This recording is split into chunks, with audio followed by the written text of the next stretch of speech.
Hello friends, good morning, જય શ્રી કૃષ્ણ, જય Dwarkadhish. I hope કે તમે બધા મજામાં હશો. જો અત્યારે પણ વાગી ગયા છે 8:30 નહીં 9:45 થઈ ગયા છે.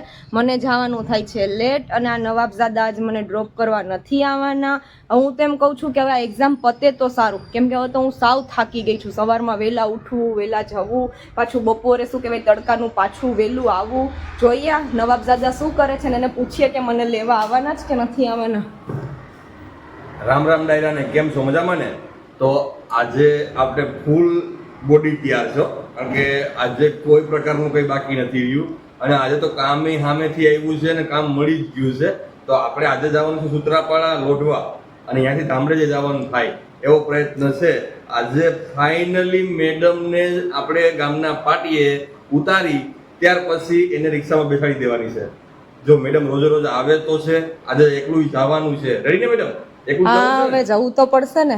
તો આજનો દિવસ પ્લીઝ હેલ્પ એડજસ્ટ કરી લે, કાલે પાછો એડજસ્ટ કરીશ કે તને મૂકી દે. રેડી? હું ઈ જ કહું છું ફ્રેન્ડ્સ કે હવે એક્ઝામ પૂરી થાય તો સારું, થાકી ગયા. તો હવે હાલ ભૂખ લાગી છે, નાસ્તો કરવો છે, નાસ્તો કરી ફટાફટ નીકળીએ હો. તો ફ્રેન્ડ્સ અત્યારે નાસ્તો કરવા બેસી ગયા છે. તમને બતાવું આજે નાસ્તામાં મેડમે ખાસ ને સ્પેશિયલ આઈટમ બનાવી છે નાસ્તામાં, કારણ કે રોજે રોજ એને ખબર છે કે હું રોજે રોજ થોડોક શું કહેવાય ભૂખને કારણે મારું પેટ બહુ આમ કરતું હોય છે કે ભાઈ ખાવાનું દ્યો, ખાવાનું દ્યો, ખાવાનું દ્યો, રોજે રોજ ફરિયાદ કરવું. આ મેડમની એક્ઝામ પૂરી થાય ને એટલી જ રાહ જોઈને બેઠો છું. કંઈક ને કંઈક વ્યવસ્થિત ખાવાની ઈચ્છા છે. તો તમને બતાવું અત્યારે મેડમે શું શું નાસ્તામાં બનાવ્યું છે એ. જો ફ્રેન્ડ્સ આ શું છે? ચટણી, લસણની ચટણી, લસણ અને ટમેટાની. ઓકે, આ તારું અથાણું ખાટું ખાટું, પછી ટોસ છે, પછી પરોઠા છે ને આ મારી ગરમ ગરમ ચા, કાળી કાળી ચા ગરમ ગરમ તો છે કા કઈ વાંધો નહીં, તું મજાક કરી લે, મારો સમય આવશે ત્યારે હું કરીશ મારા જેવી કાળી ચા. કઈ વાંધો નહીં ફ્રેન્ડ્સ, આપણે કાળા છે તો હવને ગમતા હોય છે, ધોળા હોય ને એ તો ગધેડા પણ હોય, તમને ખ્યાલ હશે. એટલે અમારા ગામના પાટિયા પહોંચી ગયા છે. મેડમને આજે અહીંથી છોડવાની છે, તો અહીંથી જ હવે મેડમ જશે એક્ઝામ ભરવા અને આપણે જવાનું છે આમ વેરાવળ બાજુ. આપણે અહીંથી વેરાવળ જવાનું છે, મેડમને જવાનું છે આ બધું ભૂસિયામાં. રેડી? તો બેસ્ટ ઓફ લક. હારા પેપર ભરજે, એમને ગોટા મૂકીને આવતી નહીં તો પાછું બીજું વર્ષ કેટીનું જાય અને સમજાવો કે કેટીનું જાય પછી કેટી સોલ્વ કરાવી નાખ્યો તો ઉંમર ક્યાં થઈ ગઈ? ઉંમર થઈ ઓલા રમેશ પતા કે બાપ છે થવા જેવી અને તો ભણવાની વાત કરીએ. જો મેડમ આજે આ રિક્ષામાં બેસવાના છે તો આ રિક્ષામાં બેસીને જાય.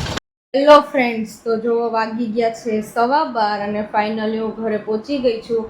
આજે એટલા માટે વહેલી આવી ગઈ છું કેમ કે હવે મારે જે લાસ્ટ 3 પેપર બાકી છે એ ખાલી 25 માર્ક્સના હોય છે, એટલે 1 કલાકના હોય. 10:30 ચાલુ થાય, 11:30 પૂરું થઈ જાય. એટલે ફ્રેન્ડ્સ હવે તો તડકાની હું વહેલી જ આવી જઈશ. અને આજે મારે હિન્દીનું પેપર હતું તો સારું ગયું છે, વાંધો નથી. કેટી તો નહીં આવે, લગભગ નહીં આવે, એવી રીતના સારું તો થોડું ઘણું તો ગયું છે. પછી તો ભાઈ આપણા કિસ્મત, તમને કીધું એમ કે કેટી આવશે તો સોલ્વ કરી લેશું. તો ફ્રેન્ડ્સ હવે વાગ્યા છે 12:15, તો ઘરનું થોડું નાનું મોટું કામ બાકી છે એ બધું કમ્પ્લીટ કરી નાખું, પછી થોડી વાર આરામ કરી લઉં, પછી ઉઠીને પાછી ફ્રેશ થઈને.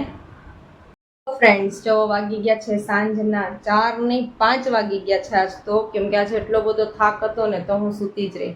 એમ કોને કે હજી અડધી કલાક થઈ છે ઉઠી, અને હવે શું કહેવાય કે ઉઠીને ઘરના નાના મોટા કામ પતાવીએ. શાક માર્કેટે શાક લેવા જવું છે, કેટલું બધું આજે તો કામ છે, એ બધું ફિનિશ આપણે કરવું પડશે ફ્રેન્ડ્સ, કેમ કે ઓલરેડી મોડું થઈ ગયું છે બહુ. અને ઓલા નવાબઝાદા તો લગભગ આજે મોડા જવાના છે, કેમ કે આજે ગયા છે એ સૂત્રાપાડા બાજુ, તો એ બાજુથી તો આજે લેટ જ આવશે. એટલે એમની તો મારે કંઈ રાહ જોવાય એમ નથી. હવે જોઈએ, એમને ફોન કરીને પૂછું કે રાતે એમને શું જમવું છે, એ પ્રમાણે કંઈક જમવાનું બનાવી નાખીશ. ફ્રેન્ડ્સ જો વાગી ગયા છે સાંજના 6 અને હું અત્યારે છું શું કહેવાય કે રેડી થઈ ગઈ છું, કેમ કે મને જવું છે શાક માર્કેટે શાક લેવા માટે. આજે મેં તમને કીધું એમ કે મને લેટ જ થઈ ગયું હતું, 4:30 વાગે હું ઉઠી હતી, કેમ કે બહુ ટાઈમથી થાકી ગઈ છું. એક્ઝામ ચાલુ થઈ છે ત્યારથી સવારે વહેલું ઉઠવાનું, બપોરે તડકાનું આવવાનું. તો આજે તો શું કહેવાય કે 4:30 વાગ્યા સુધી સૂતી રહી હતી, તો મને ઉઠવાનું લેટ થઈ ગયું. તો બધું કામ લેટ જ થાય છે, હજી શાક લેવા જવાનું બાકી છે. અને હા ફ્રેન્ડ્સ, આ તો બહુ ટાઈમ પછી માથામાં તેલ પણ નાખ્યું છે, કેમ કે મને માથામાં તેલ નાખવું ગમતું નથી, પણ આ એક્ઝામના ડિપ્રેશનના હિસાબે માથું બહુ દુખતું હતું. તો વિચાર્યું કે ચલો તેલ નાખી લઈએ તો થોડાક ફ્રેશ થઈ જઈએ. જો ફ્રેન્ડ્સ તમને અત્યારે અહીંયા બહારનું એન્વાયરમેન્ટ બતાડું, કોઈ દેખાય છે? કેટલા વાગી ગયા છે? 6 વાગી ગયા છે તો પણ તડકો એટલો જ છે જોવો. એના લીધે કોઈ બહાર દેખાતું નથી, પણ કંઈ વાંધો નહીં. ચલો હવે આપણે તો શાક માર્કેટે જવું જ પડશે શાક લેવા માટે. જોવો તો ફાઇનલી હું શાક માર્કેટેથી શાક લઈને આવી ગઈ છું. આજે તો શાકમાં શું કહેવાય કે કંઈ મળ્યું નથી મને. જોવો ધાણા ભાજી છે. અત્યારે તો એમ કોને કે મને પ્રોગ્રામ શેનો છે, બટેકાનો કરવાનો ઈરાદો છે શાક, કેમ કે રીંગણાનું કાલે સવારે ફટાફટ થઈ જાય તો રીંગણાનું કાલે સવારે કરીશ. અત્યારે બટેકાનું શાક કરી નાખું. અને જો ફ્રેન્ડ્સ અહીંયા મમરાનો ચેવડો પણ બનાવવો છે, કેમ કે કાલનો પ્રોગ્રામ અમારો કંઈક અલગ છે. એક્ઝામ દઈને નવાબદાદા કહે છે કે રીલ્સ ને એવું બનાવવા જવું છે કાલે, કેમ કે હવે બધા વિડીયો મારી પાસે પૂરા થઈ ગયા છે તો એની માટે મને બહાર જવું પડશે બનાવવા. તો પછી થોડો ઘણો નાસ્તો ઘરેથી બનાવીને લઈ જઈએ તો ટેન્શન નહીં ને, કેમ કે ફૂલ ડે અમારે શું કહેવાય કે રીલ્સ બનાવવામાં જતો જ રહે છે. પછી બહારનું ખાઈને આવીએ છીએ, ખોટી તબિયત અત્યારે બગાડવી એના કરતાં સારું કે ઘરનું આપણે લઈ જઈએ. અને એ નવાબદાદા તો હજી આવ્યા નથી અને મને એવું લાગે છે કે એમને આવતા આજે લેટ જ થશે. તો ફ્રેન્ડ્સ આપણે મળીએ હવે નેક્સ્ટ વ્લોગમાં.